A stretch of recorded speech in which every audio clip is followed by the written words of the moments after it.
Hi everyone, good morning. So finally we are at the end of our learning module 1. And we still have 90 plus such chapters which we have to cover. So don't be disheartened. CFA curriculum is very lengthy for C level 1. We have somewhere around 11 modules in quantitative methods, then 8 modules in economics, 7 modules in corporate issuers. Then we have 12 modules in financial statement analysis. Equity, we have 8 modules, equity investment. Then we have 19 modules in fixed income and 10 modules in derivatives, 7 modules in alternative investment, and 6 modules in portfolio management, and 5 modules in ethics. So this sums up to be somewhat around 90 plus 93, 90, 93. So buckle up yourself, prepare yourself mentally for this journey. CFA is actually going to be a very, I mean, it's going to be time consuming. All right, so let's start with our curriculum exam and questions. These questions are important, and since these are a part of our curriculum, we will try to uh, do these questions along with our reading. Okay, so first question here, the nominal risk-free rate is best described as the sum of what? The real risk-free rate and the premium for nominal risk-free rate. Nominal risk-free rate, we talked about this thing in our LOS1. So nominal risk-free rate is risk-free rate plus expected inflation. And you should be able to recall this thing. So whatsoever we have read in our previous readings, this is where we are going to apply this. So it actually, so question number one is best risk-free rate and the premium for expected inflation. So C is the right answer. Question number two here is that which of the following risk premium is most relevant in explaining the difference in yield between 30-year-old bond issued by a US Treasury bond, US Treasury, and a 30-year-old bond issued by a small private corporate issuer. Okay, so this is a 30-year bond. This is a 30-year bond. So when we talk about maturity, both of these bonds actually have same maturity. Inflation, if we talk about inflation, so risk premium, most relevant yield is 30-year bond issued by US Treasury, 30-year bond issued by a small private company. So government bond, this is a US Treasury bond and this is a private bond. So this is a government bond and this is a private bond, issued by a private company. So inflation is going to be similar for both of these. Apart from after this, what is that we are left with? So after this, inflation we have covered, uh, maturity we have covered. Now, there is a default risk and there is a liquidity risk. So government bonds usually do not default. So government backed bonds do not default. They might be, but as of now, just remember that they do not usually. So first thing, but we do not have option of default in our question. So default, yes, no. So default we do not have. So there is a higher probability of default, high, higher probability or possibility of default here. This means this bond is going to be lesser liquid than your government bond. So you will be requiring more premium, and that's why which of the following risk premium is most relevant in explaining the difference in yield? So inflation and maturity are going to be same, but the difference in premium is because of the liquidity, and liquidity premium because liquidity means that how easily you can convert this into cash. And government bond, there are going to be more buyers for this, buyers more, and here there are going to be lesser buyers, lesser number of buyers for this bond.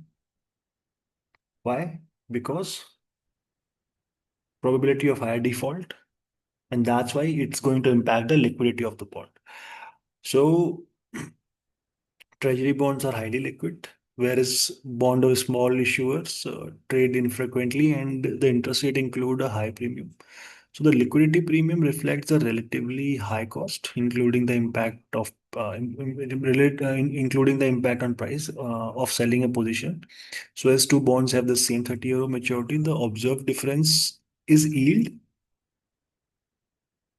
in yield would be not solely explained by maturity. Further, inflation premium embedded in the yield of both bonds is likely to be similar, given that they both are US bonds and they have the same maturity. So, inflation is going to be same because these both are US bond, US Treasury, and the 30-year US corporation. So, because these both bonds are from the United States only, so inflation is going to be similar.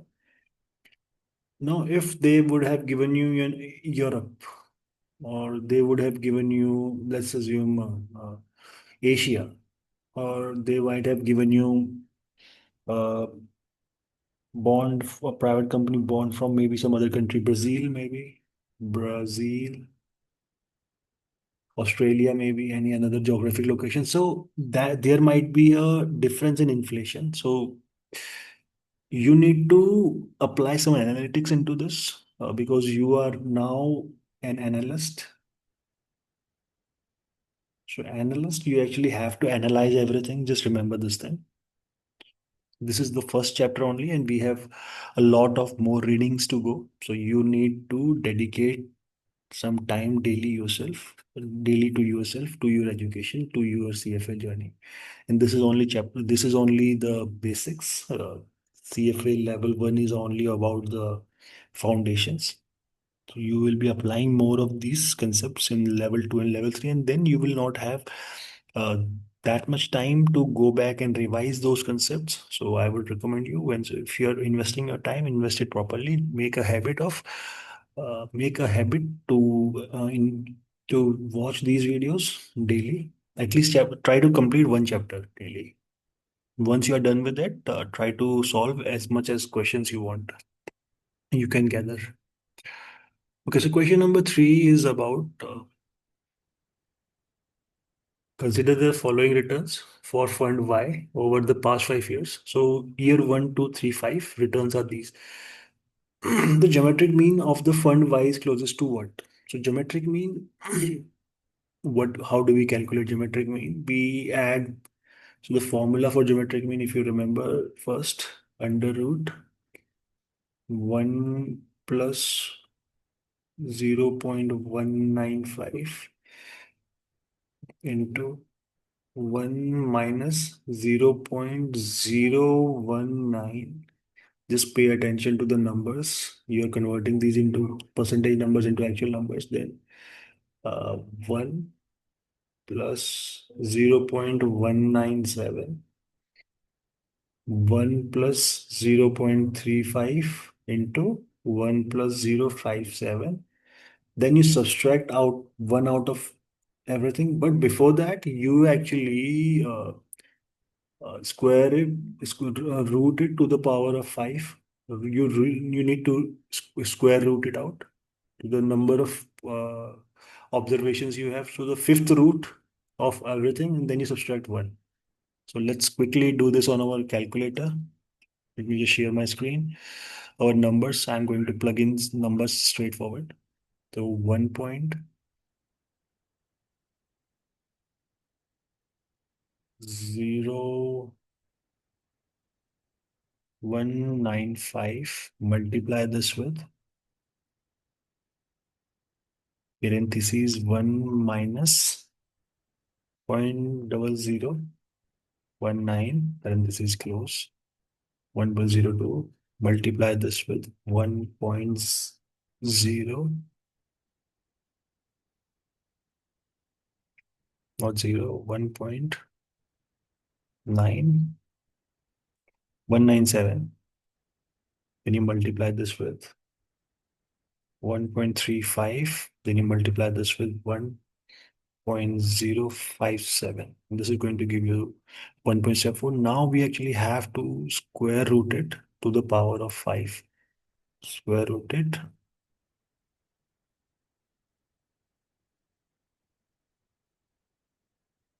1 divided by 5. This is going to give us 1.12. Subtract 1 out of this. Multiply it with 100. So 11.69.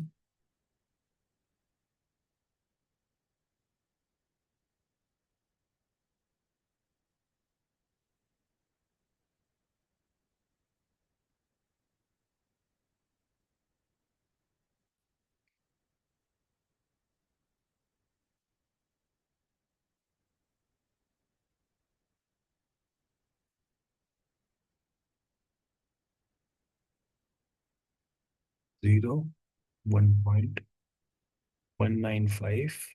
Multiply this with the 1.197. Multiply this with 1.350. And again multiply this with 1.057. Okay. Now root to the power 1 divided by 5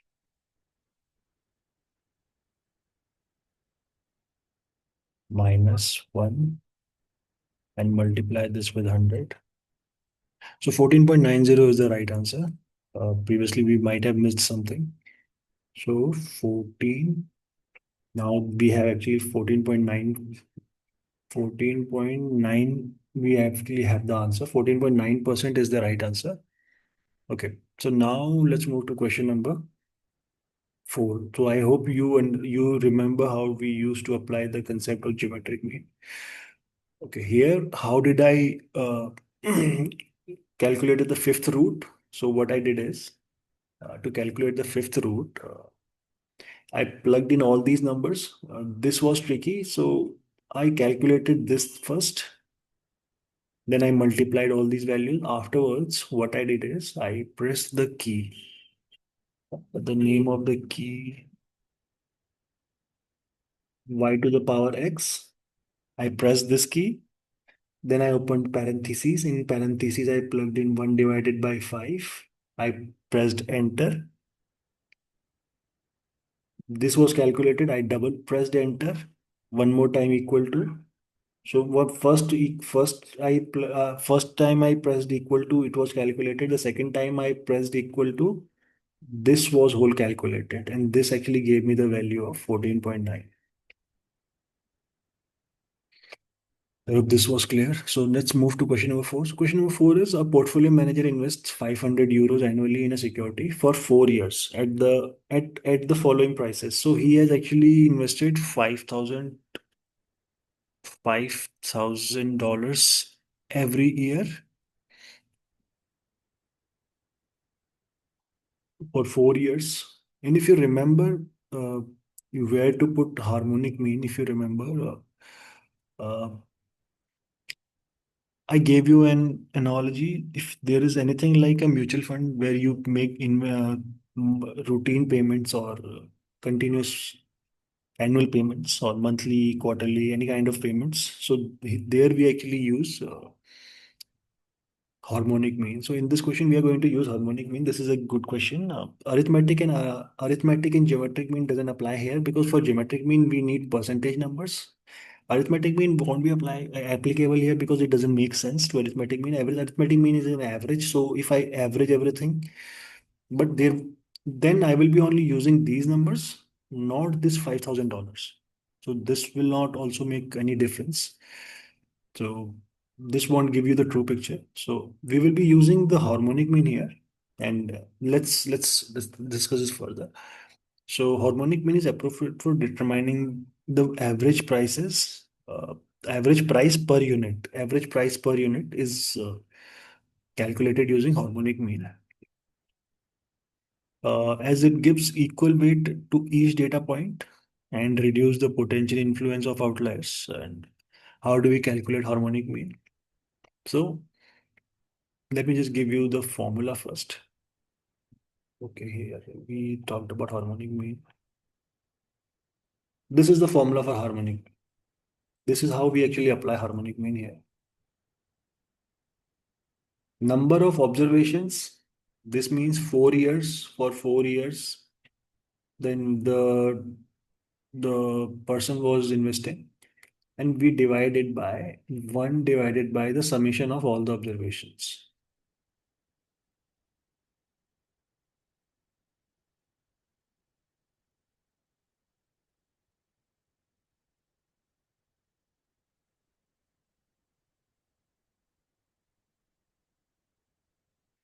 Okay, let's do this in practice now. So there are 4 years. Now we are going to start with our harmonic mean. For the first year, he actually had $62. He bought it for $62. For second year, he bought it for $76. For the third year, he bought it for $84. And for the fourth year, he actually bought it for 90. My bad. 1 divided by 90.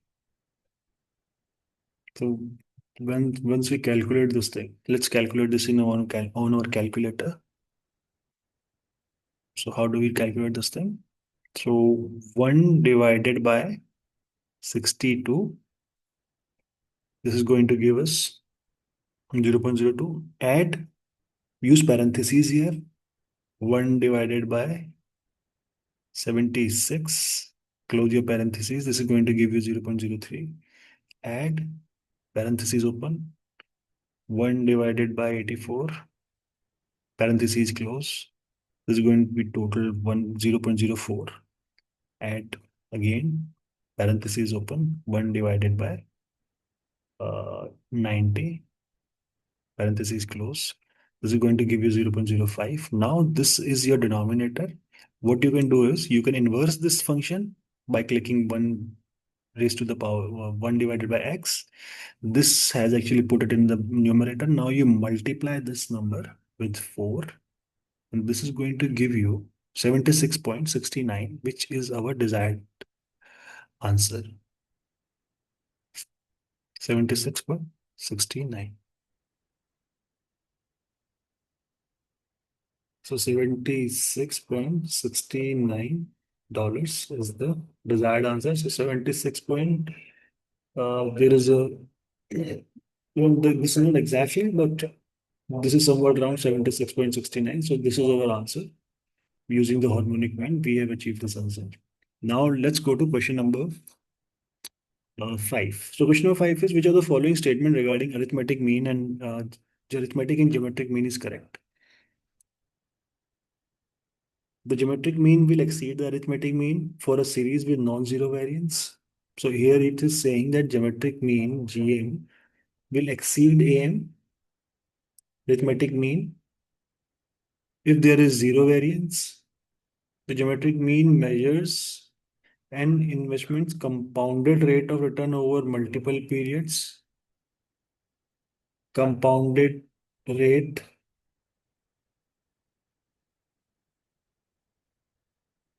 over multiple periods. And a geometric mean measures an investment's terminal value over multiple periods. Okay, so geometric mean actually compounds the periodic returns on every period, giving the investor a more accurate measure of the terminal value of an investment. And for this purpose, we can say that statement B is correct because statement A is not correct. Arithmetic mean is always greater than geometric mean, and always greater geometric mean is always greater than harmonic mean with zero variance. And if there is variance, there might be a case where uh, when there is higher variance, we use the Winsorized or trimmed mean to use to calculate our calculations. But this is the rule of thumb that our arithmetic mean would be greater than geometric mean, and the geometric mean would be higher than the harmonic mean. So let's not confuse ourselves here. The third statement, the arithmetic mean measures the investment's terminal value over multiple periods, and this is not correct. Arithmetic mean is the simple average of all the. So arithmetic mean simply calculates the average number.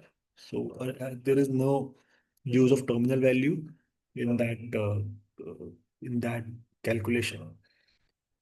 Okay, let's move to question number six now. And question number six is actually a good question. So question number six is about time weighted rate of return. So a fund receives investment at the beginning of each year and generates return for 3 years as follows. So year one, year two, and year three. Asset under management at the beginning of the period, $1,000, 4,000, and $45,000. Return during year of investment is 15, 14, and -4%. So what kind of return would you use here? Three period is negative. Which return measure over the three period is negative? So return measure over three period. So if you use geometric mean, uh, it's not applicable here because it doesn't consider the timing and the amount of investments in the fund. Time weighted rate of return also is not applicable here because it's more related to internal rate of return. So we to calculate the money weighted rate of return, we actually need to make this table. And okay, so let's start. Balance from, okay, I hope you understood why we are using money weighted rate of return, because there is a difference of amounts, and that's why there is a difference in the return. So if we use internal rate of return, so it will not consider the impact of incoming or outgoing of the money from the fund or from the account. So money weighted rate of return, we are going to use money weighted rate of return here. Money weighted rate of return.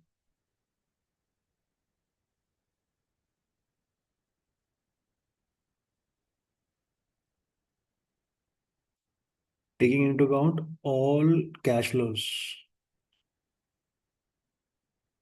Okay, my bad. I actually have written here IRR. It's HPV, holding period return HPV.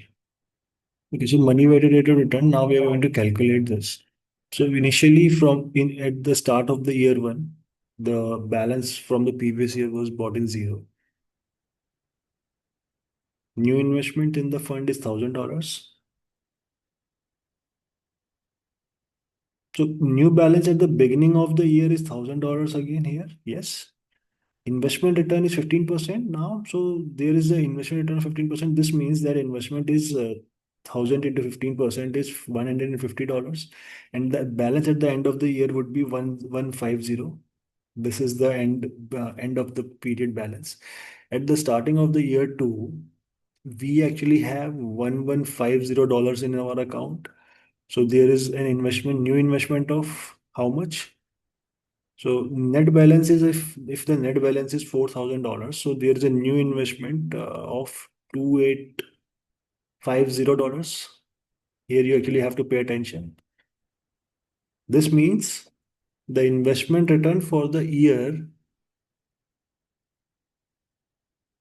14% at this percentage return. So we actually have, if we multiply 4,000 with 14%, so this is going to give you $560. So this means that the end of the second year, you actually have the balance the balance is 4,560 in your account. $4,560. 4,560. Now at the year three, you started with $4,560. $4,560. And now pay attention. New investment is how much? Because new balance at the beginning of the year as per the question is 45,000. So you actually, there was an investment of 40,440 into the account. And now you actually have a 4%, you actually have a 4% decrease in the return. And this means that the loss was somewhat around $1,800. And at the end of the third year, you actually have $43,200 in your fund. So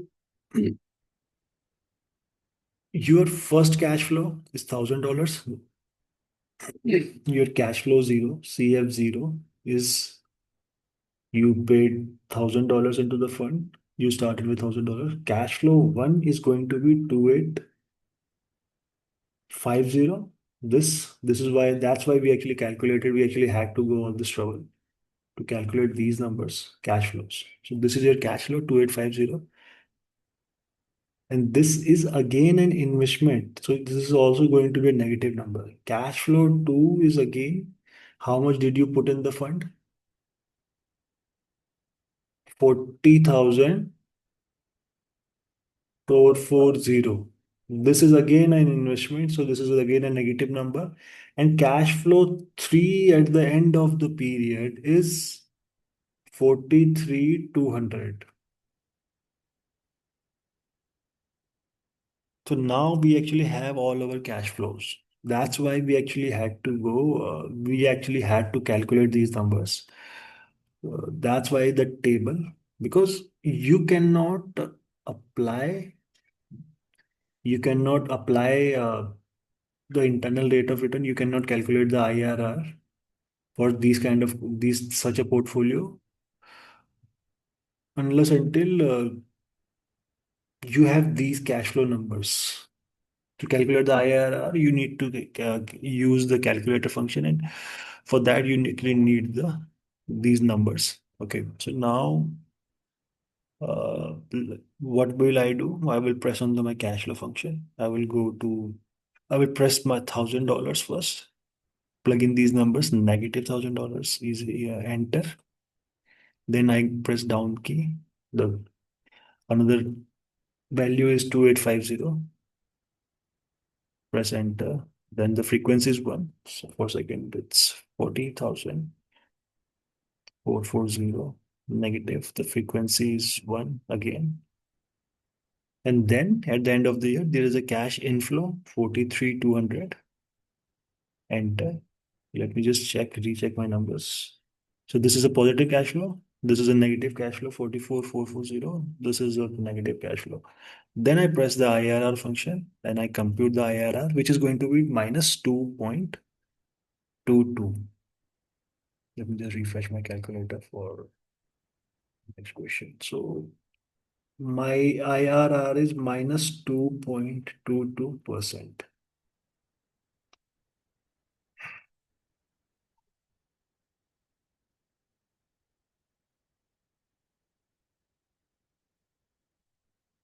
And if you were to use option A, geometric mean, or you were to use time weighted rate of return. So if you use time weighted rate of return, so your answer is going to be 1.15, 1.14, 0.96 minus 1, and this is going to give you uh, 7.96.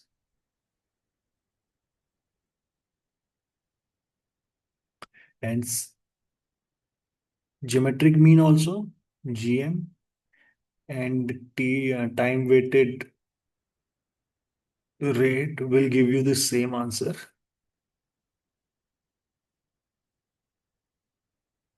This is how time weighted rate of return is calculated using holding period returns. If you remember how we did these calculations.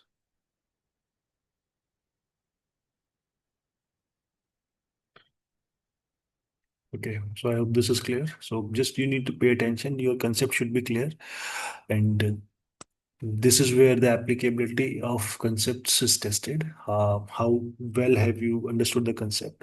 So question number seven is, at the beginning of year one, the fund has USD $10 million under management. It earned a return of 14% for the year. The fund attracts another USD $100 at the start of the year two and earns a return of 8% for the year. The money weighted rate of return of the fund is more likely to be what? So money weighted rate of return. So since we have just discussed this question, this kind of question, money weighted rate of return, the fund has a CF0. Fund actually had negative $10 million invested, earned a 14% return. The fund attracted another CF1 of $100 million. Now, at the end of year two, the return was 8%. So this means at the end of return year two,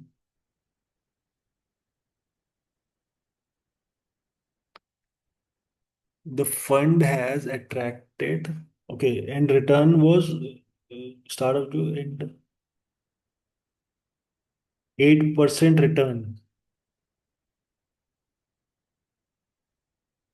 After 100 million dollar, the at the end of the time period, the fund actually had a return of 8%. So this means the cash flow too at the end of the period is going to be 120.31.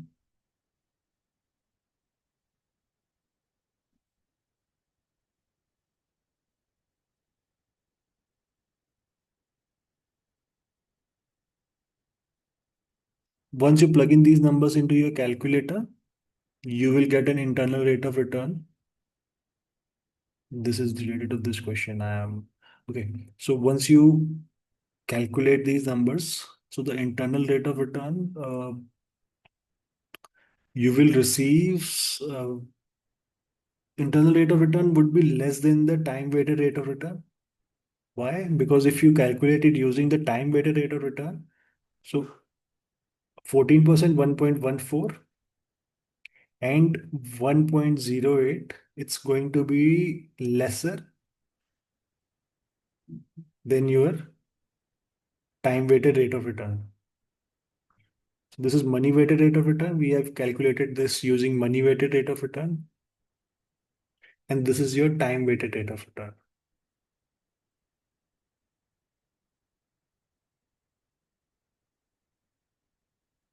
I hope you are able to calculate these numbers using your calculator function now. So I'm just going to give you this to solve. Just solve these numbers and see. So question number seven is going to be less than the time weighted rate of return. And why? Because if you look at these numbers, earlier it was only 10 million and now it's 100 million. So you need to calculate the uh, impact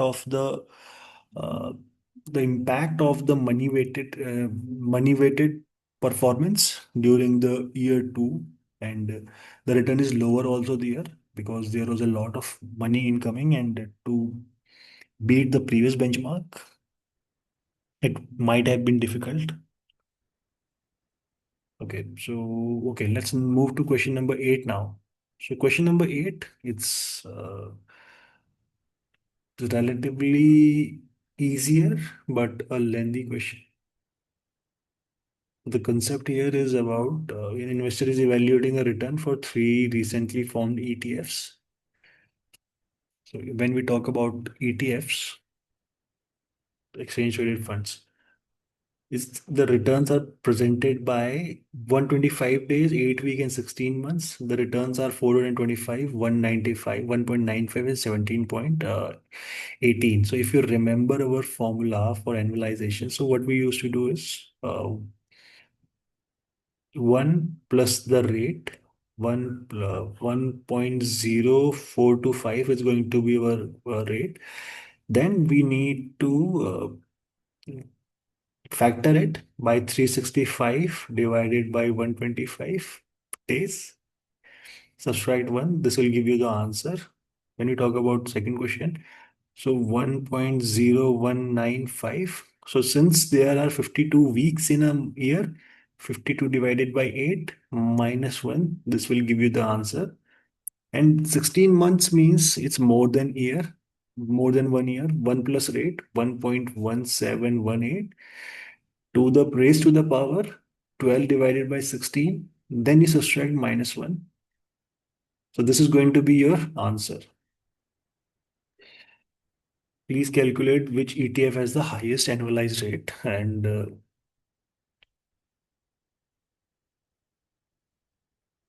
mention this in the comments. Okay, so we have a little time crunch now. So I will try to quickly go through these questions. So question number nine is the price of a stock is at time zero is 208.9025. At time one, it's 186.75. The continuously compounded rate of return for the stock from 0 to 1 is what? The continuous compounding return, we talked about the log function.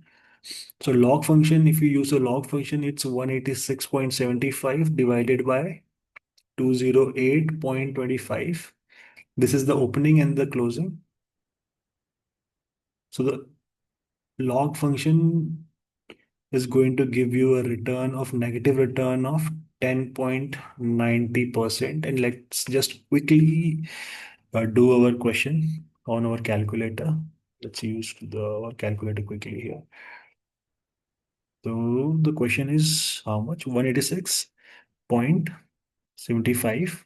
It's divided by 208.25, and uh, uh, this is our factor. Now we actually need to press the log key. This is give us a return of 0.11. We multiply this with 100, and this will give us the number in percentage. So 10.9 is our answer.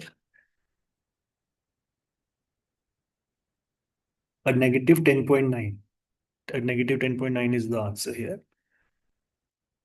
Question number 10. Question number 10. Okay, so this is one question from leverage return. So 205 million equity portfolio is financed with 20% equity, 20% with debt, 20% financed 20% with debt. A 25 million portfolio, not 205. To 25 million portfolio is financed 20% with debt. So 20% of 25 is 5%. Okay, $5 million. So 5 and 20. The cost of the debt is 6% and equity portfolio generates 10%. 10 minus 6 here plus 10%. So this is going to give us 10% or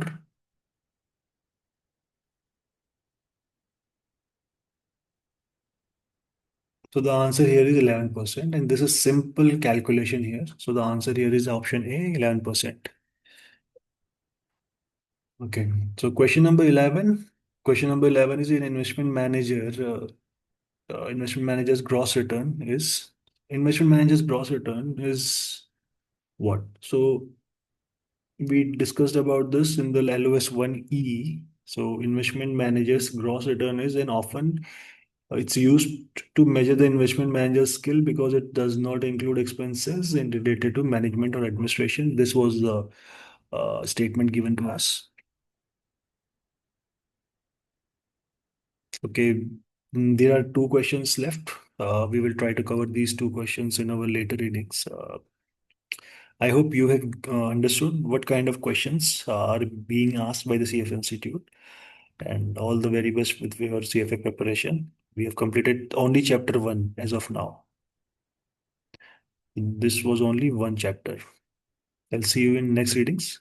Thank you for attending this session.